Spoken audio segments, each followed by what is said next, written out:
Welcome back. Continuing the news. The parliamentary opposition is demanding more details on government's $400 million program for indigent housing, social assistance and funeral grants.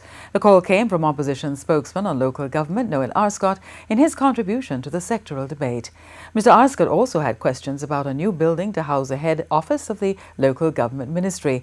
Details from TVJ's Andrea Chisholm. Applications for the $400 million program announced by the local government minister should be processed by poor relief departments across municipal corporations. It sounds good for the opposition, but there are questions. Is this, Mr. Speaker, new money? Or is he prescribing how the local authorities should spend their own money? What will be the role of the councillors in processing the request?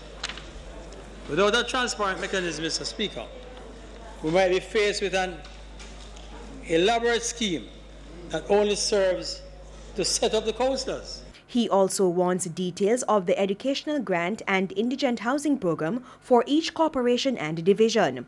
Using the 40 councillors in the Kingston and St. Andrew Municipal Corporation as an example, he scoffed at the $1.5 million allocation for funeral grants. Can you imagine a councillor having access to approximately $37,000 per year to assist with funeral grant?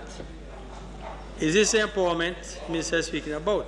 Now, Mr. Arscott, who is a former local government minister, told Parliament that the current building housing the ministry's head office is owned by the government. So there are questions about the proposed relocation.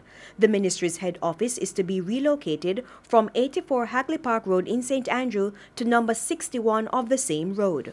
The minister needs to inform this House of the arrangements of acquiring this building.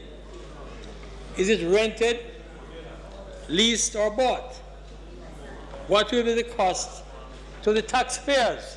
We understand that the government has already spent over $200 million of taxpayers' money to retrofit this building. Will the minister confirm or deny this expenditure? Regarding the Jamaica Fire Brigade, Mr. Arscott says all is not well at the entity. There are reports of improper arrangements as it relates to the operation of the board. Prime Minister, I'm asking you to investigate the operations of the board. Andrea Chisholm, TVJ News.